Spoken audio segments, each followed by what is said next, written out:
Hello everyone, स्वागत है आप सभी का K2 एकेडमी पे। आज हम लेकर आ चुके हैं केमिस्ट्री का टॉप 20 मोस्ट एक्सपेक्टेड क्वेश्चन जो आपके Jharkhand ANM GNM entrance exam 2026 के लिए बहुत ही इम्पोर्टेंट है। तो चलिए क्लास को स्टार्ट करते हैं। यहाँ पे देखिए सबसे पहला क्वेश्चन दिया हुआ है।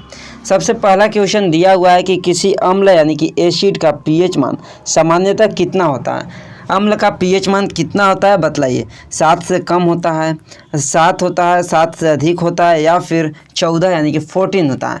कितना होता है अम्ल का पीएच मान यहाँ पे बतलाइए। और हाँ, क्लास को आगे स्टार्ट करने से पहले ही आप लोगों को यहाँ पे बतला देना चाहता हूँ कि डेली क्लासेस 7 PM पे हो रहा है। क्लासेस जो है वो रिकॉर्डेड ही होता है, इसलिए 7 बजे आप लोगों को शाम को डेली क्लासेस मिल जाएगा। इसलिए आप लोग जो नोटिफिकेशन है उसको ऑल कर लीजिएगा। सब्सक्राइब जैसे ही करते हैं वहाँ पे नोटिफिकेशन का ऑप्शन आता है, उसको ऑल कर लीजिएगा ताकि आपको नोटिफिकेशन 7 बजे ऑटोमेटिक से आ जाएगा। चलिए इसका आंसर बतलाइए क्या होगा। तो देखिए यहाँ पे जो है अम्ल का जो पीएच मान होता है वो कितना होता है। आप यहाँ पे देख सकते हैं, ये जो है एक पीएच स्केल है। पीएच स्केल में 0 से लेकर 14 तक आपको इसमें एक संख्या इंगित होता है, जिसमें आपको 7 से जो कम होता है वो अम्ल होता है, 7 से जो कम होता है वो अम्ल होता है, और 7 से जो अधिक होता है वो क्षार होता है। 7 से जो अधिक होता है वो कैसा होता है, क्षारीय होता है। और जो 7 होता है वो न्यूट्रल होता है। यहाँ पे भी देखिए लिखा हुआ है कैसा होता है, न्यूट्रल होता है। यहाँ पे देखिए लिखा हुआ है। अब एक और चीज़ यहाँ पे आपको ध्यान देना है, 7 से कम यहाँ पे हुआ तो कैसा हुआ, अम्ल हुआ, और 7 से अधिक हुआ तो यहाँ पे बेस हुआ, क्षार हुआ, लेकिन 7 हुआ तो न्यूट्रल हुआ, उदासीन हुआ। बट जितना यहाँ पे 0 के जितना नज़दीक होगा, यानी कि 0 के जितना नज़दीक होगा उस पीएच का मान, वो उतना ही ज़्यादा प्रबल अम्ल होगा, और जो 14 के नज़दीक होगा वो प्रबल क्षार होगा। इसको भी आप लोगों को याद रखना है। जो 14 के नज़दीक आएगा, जैसे कि मान लेते हैं कि हम आपसे क्वेश्चन में देते हैं कि एक पीएच मान 1.2 है, पीएच मान 2.4 है, पीएच मान 5 है, पीएच मान 6 है। इनमें से अम्ल कौन है, तो आपका तो आंसर आएगा इनमें से सब अम्ल ही है। अब दूसरा क्वेश्चन कि इनमें से प्रबल अम्ल कौन है, तो प्रबल अम्ल जो होगा वो 1.2 होगा, 1.2 होगा। अगर क्वेश्चन में आपको दिया जाता है एक यहाँ पे अगर 9 दे दिया जाता है और पूछता है कि इनमें से क्षार कौन है, तो आपको जो 9 पीएच मान जिसका है वो क्षार हो जाएगा, बेस हो जाएगा। क्लियर यहाँ तक बतलाइए, क्लियर सभी का। क्योंकि यहाँ से जो पीएच स्केल है यहाँ से आपको क्वेश्चन एग्जाम में आता ही आता है, तो इसको आप लोगों को याद कर लेना है। अगला यहाँ पे क्वेश्चन पर आते हैं हम। तो अगला यहाँ पे क्या क्वेश्चन दिया हुआ है कि नीला लिटमस लाल किस में होता है। जो नीला लिटमस पत्र होता है वो लाल में चेंज हो जाता है, वो किसके कारण होता है बताइए। नीला लिटमस पत्र लाल में कन्वर्ट हो जाता है, किस कारण से होता है यहाँ पे बतलाइए। क्या उसके ऊपर हम नीला लिटमस लाल किस में कन्वर्ट होता है। एक सेकेंड, यहाँ पे क्वेश्चन बोला है कि जो नीला लिटमस है वो लाल कन्वर्ट किस में होता है। हाँ देखिए, क्वेश्चन बोल रहा है हमारे पास एक नीला लिटमस पत्र है, जो कि नीला लिटमस पत्र हमारा लाल लिटमस पत्र में कन्वर्ट हो जाता है। तो हम ऐसा नीला लिटमस पत्र पे क्या डालेंगे, अम्ल को डालेंगे या क्षार को डालेंगे बतलाइए। यहाँ पे एक क्वेश्चन बोल रहा है। तो देखिए नीला लिटमस पत्र लाल हो जाता है। कब लाल होता है, जब हम इसके ऊपर अम्ल को डालते हैं। ऑप्शन नंबर देखिए बी पे दिया है, जब हम इसके ऊपर एसिड को डालते हैं, जब अम्ल को डालते हैं तो यह लाल हो जाता है। और जब हमारे पास अगर जो यहाँ पे लाल लिटमस पत्र है, अगर जो लाल लिटमस पत्र है और यह नीला हो जाता है, तो इसके ऊपर क्या डालने से होगा, क्षार को डालने से होगा। लेकिन नीला से अगर लाल होता है तो इसके ऊपर अगर हम अम्ल डालेंगे तभी होगा। नीले लिटमस के ऊपर अगर अम्ल डालते हैं तो लाल होता है, और लाल लिटमस के ऊपर अगर जो हम क्षार को डालते हैं तो वो नीला हो जाता है। बस यहाँ पे हल्का सा आपको कंफ्यूज नहीं होना है, बाकी इसको याद कर लेना है। कंफ्यूज यहाँ पे नहीं होना है, आपको याद कर लेना है। चलिए अगला क्वेश्चन पर चलते हैं। तो अगला क्वेश्चन कि दांतों का क्षय किस पीएच पर शुरू होता है। बहुत ही इम्पोर्टेंट क्वेश्चन है, आपके प्रीवियस ईयर में एक क्वेश्चन आया हुआ है। दांतों का क्षय जो है वो किस पीएच से शुरू होता है यहाँ पे बतलाना है। तो जो दांत का पीएच होता है कितना से 8.5, 7, 5.5 या 4.5। यहाँ पे एक और क्वेश्चन है कि इसमें से क्षारीय कौन है, इसमें से क्षारीय कौन है, तो 8.5 जो है वो क्षारीय है। इसमें से उदासीन कौन है, तो जिसका पीएच मान 7 है वो उदासीन है, बाकी ये दो है वो एसिडिक है, अम्लीय है। लेकिन क्वेश्चन बोला है कि दांतों का क्षय किस पीएच पे शुरू होता है, तो 5.5, ऑप्शन नंबर सी। जब दांत का पीएच मान, जब मुंह का पीएच मान 5.5 से कम होने लगता है तो दांतों का क्षय प्रारंभ हो जाता है। दांतों का क्षय प्रारंभ हो जाता है जब 5.5 से कम होने लगता है, तो कम होने लगता है तो यहाँ पे स्टार्ट हो जाता है दांतों का क्षय होना। क्लियर। अगला क्वेश्चन यहाँ पे है कि पेट की अम्लता दूर करने के लिए किसका उपयोग किया जाता है।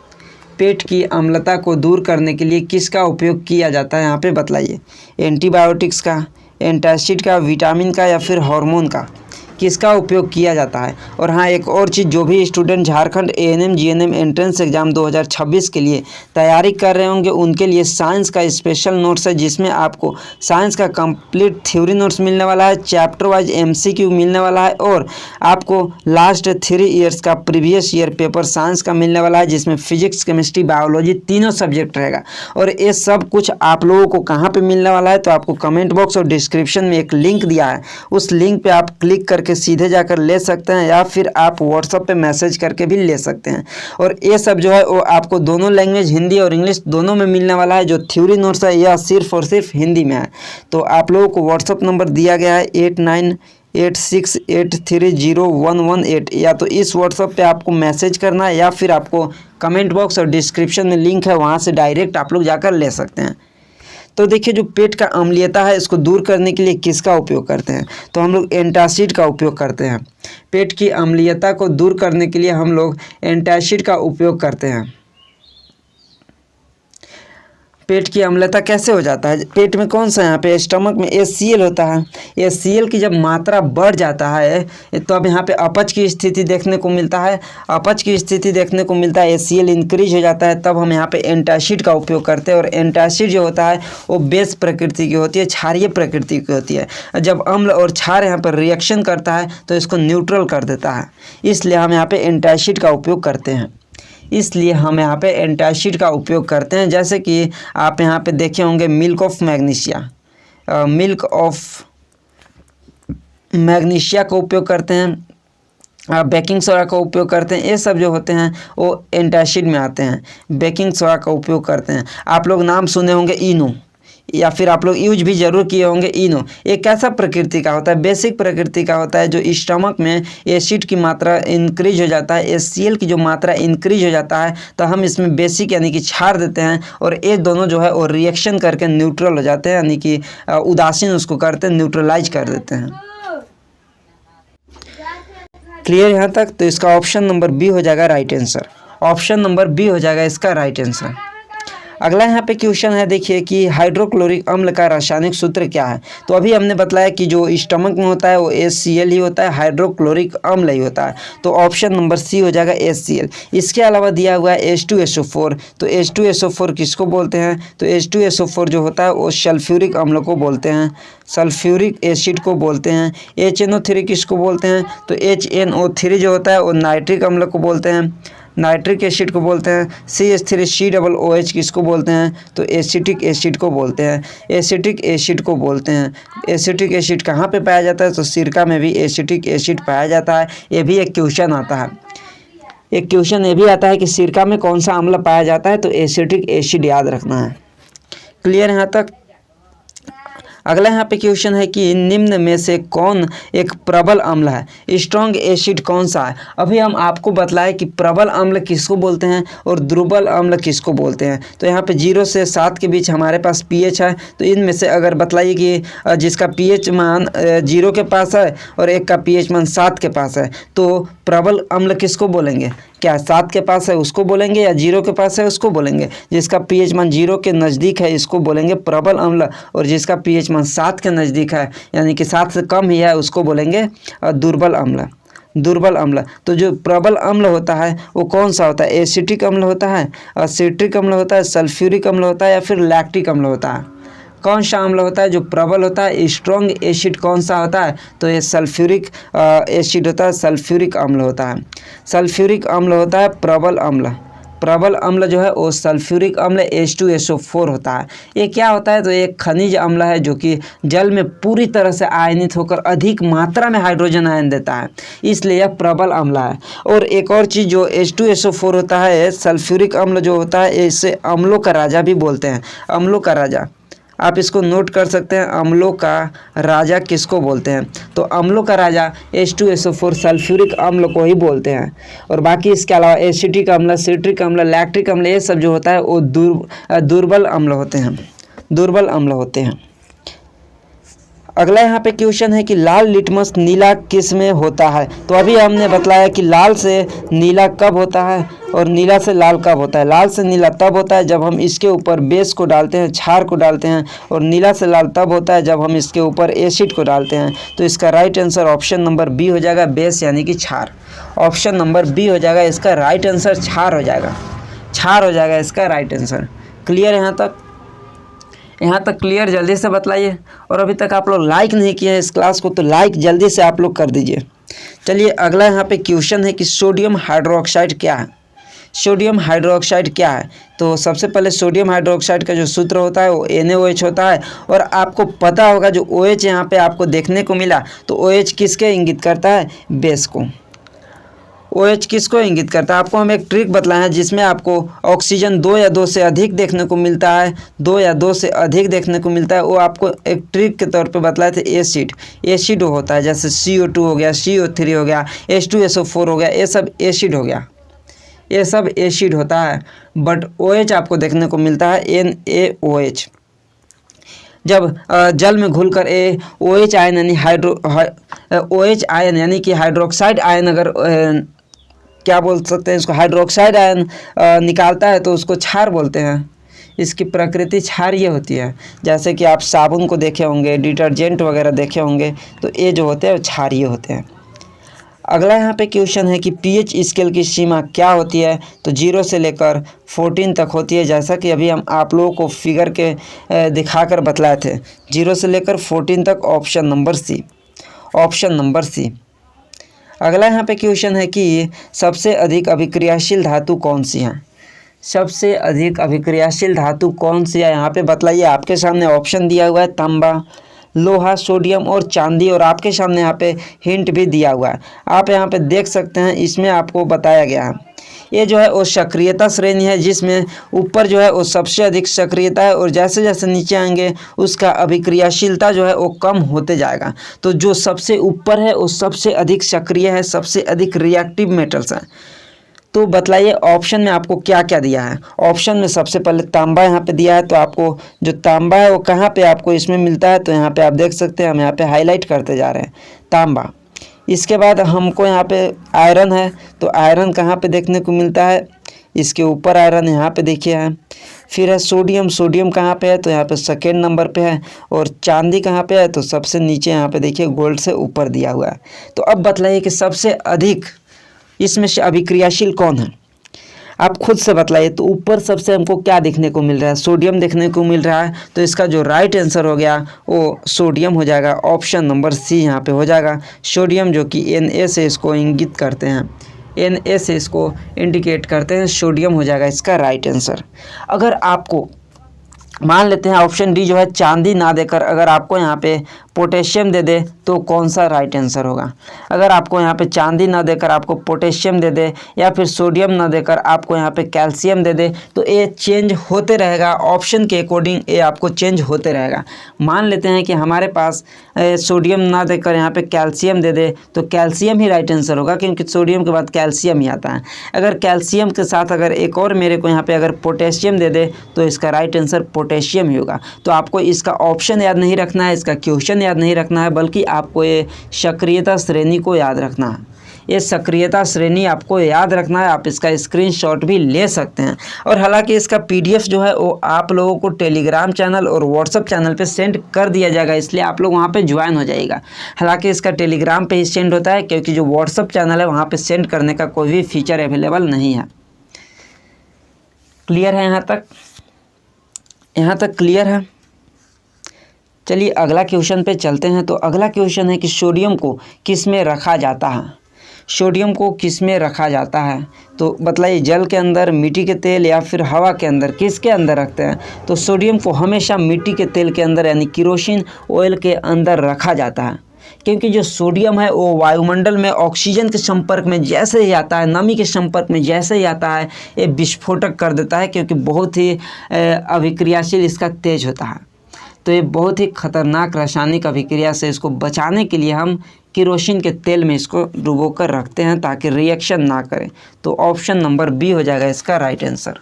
ऑप्शन नंबर बी हो जाएगा इसका करेक्ट आंसर। यहाँ तक पहले बतलाइए आप लोगों का क्लियर है या नहीं, यहाँ तक क्लियर हुआ या नहीं आप लोगों का बतलाइए। इसके बाद हम अगला क्वेश्चन पे चलेंगे।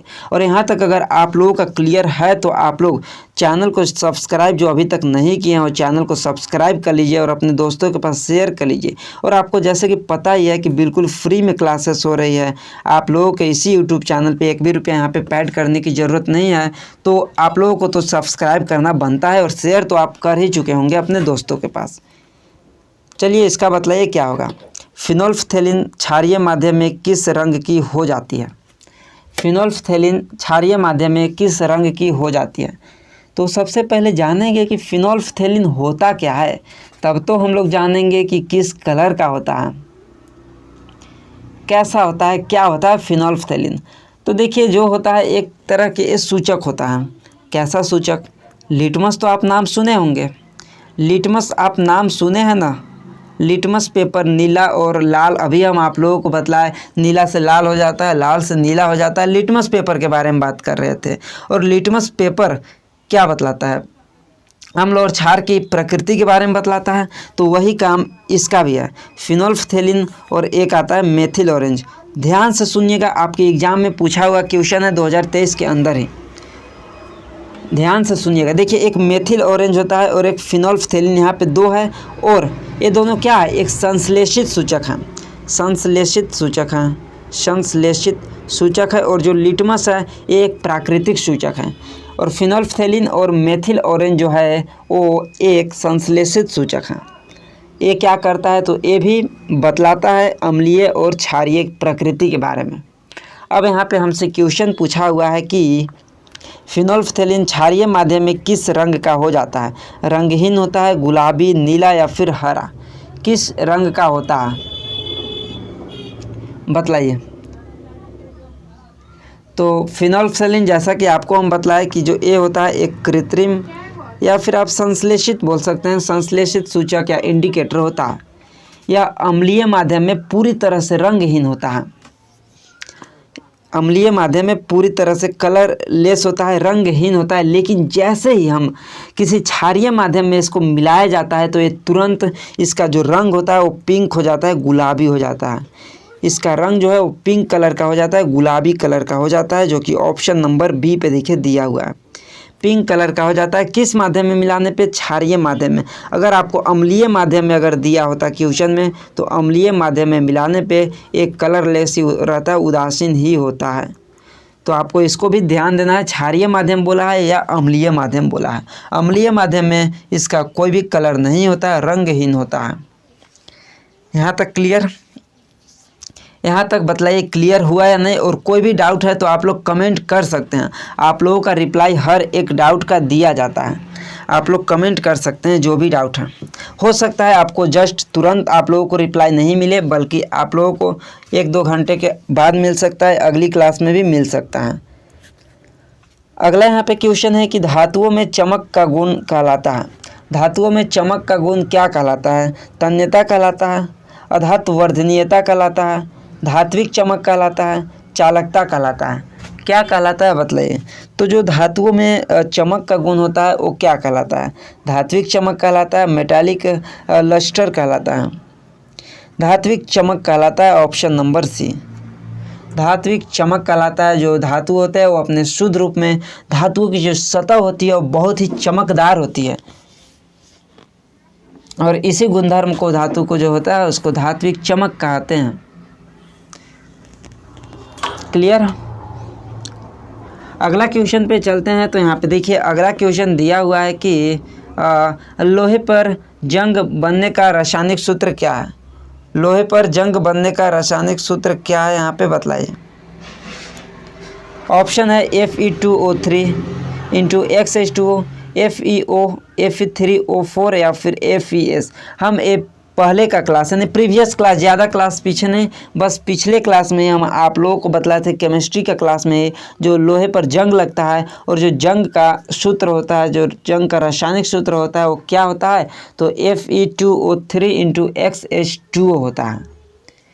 Fe2O3 इंटू XH2O होता है। ये हम पिछले क्लास में बतलाए थे। इसको क्या बोलते हैं? तो हाइड्रेटेड आयरन ऑक्साइड बोलते हैं या फिर रस्ट बोलते हैं, जंग बोलते हैं। क्लियर। अगला यहाँ पे क्वेश्चन है कि सबसे कठोर प्राकृतिक पदार्थ कौन सा है?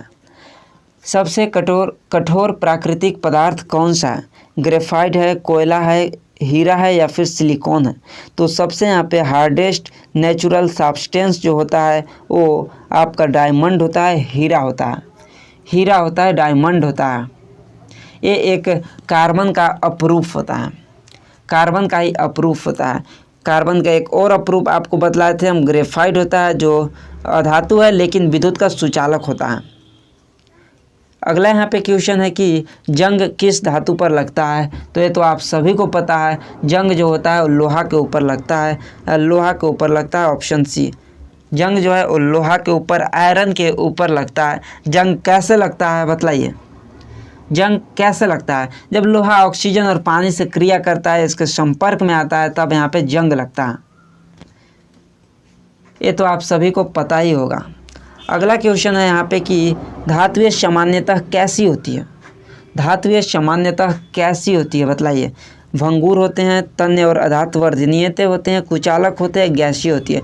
भंगुर क्या वो टूट जाते हैं? तो नहीं टूटते हैं। तन्य होते हैं, बिल्कुल तन्य होते हैं। अधातुवर्ध भी होते हैं। अधातुवर्ध मीन्स उसको पीट कर हम चादर बना सकते हैं, उसको बोलते हैं अधातुवर्धिता। और तन्य उसको हम खींच कर तार बना सकते हैं। कुचालक उसमें विद्युत का प्रवाह नहीं होता, तो होता है गलत है। और गैसीय, गैस नहीं होता। और देखिए एक और यहाँ पे क्वेश्चन की, एक ऐसी धातु जिसको सबसे लंबा तार बनाया जा सकता है या फिर इस तरह से बन सकता है क्वेश्चन जो कि आपके प्रीवियस ईयर में आया है कि 1 ग्राम सोना से कितना किलोमीटर तार बनाया जा सकता है? 1 ग्राम सोना से लगभग 2 किलोमीटर तार बनाया जा सकता है। ये आपको याद रखना है। और तन्य इसी को तो बोलते हैं, धातु तन्य होता है, इसीलिए तो हम 1 ग्राम सोना से 2 किलोमीटर लंबा तार बना सकते हैं। क्लियर यहाँ तक? अगला यहाँ पे क्वेश्चन है कि निम्न में कौन अधातु है? निम्न में कौन अधातु है? Which of the following is a non metal? Sodium, calcium, sulphur या मैग्नीशियम? निम्न में से कौन अधातु है?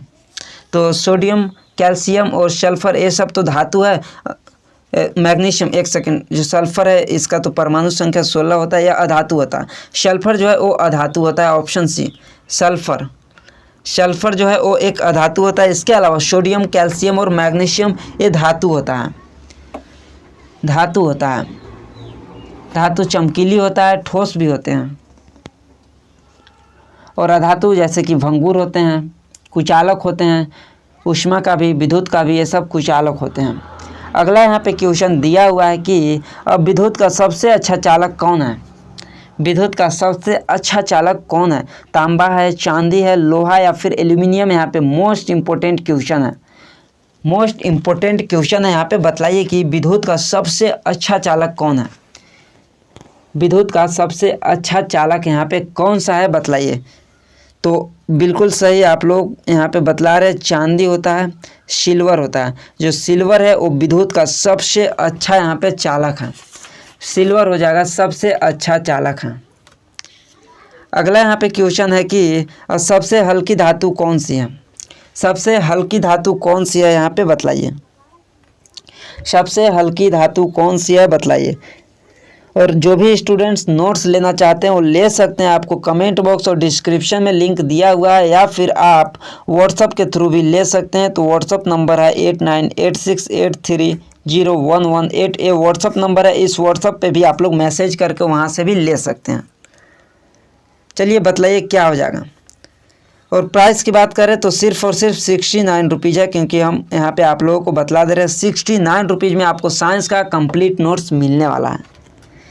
चलिए बतलाइए क्या हो जाएगा। सबसे हल्की धातु सोडियम, लिथियम, कैल्शियम या पोटेशियम। तो पहले भी बतलाया है आपको कि लिथियम जो होता है वो सबसे हल्की धातु होती है। लिथियम जो है वो सबसे हल्की धातु होती है। क्लियर यहाँ तक। इसके बाद चलिए अगला यहाँ पे क्वेश्चन है कि अगला क्वेश्चन, तो आज की क्लास में यहाँ पे इतना ही क्वेश्चन है। तो आप लोगों को ये क्लास कैसा लगा, और आप लोगों के लिए एक क्वेश्चन है जो आप लोग कमेंट करके बताइएगा कि जो ब्लड होता है उसका पीएच मान कितना होता है। ब्लड का पीएच मान कितना होता है ये आप लोग कमेंट करके बताइएगा। बाकी आप लोग चैनल पर नए हैं तो सब्सक्राइब कर लीजिएगा। मिलते हैं अगली क्लास में।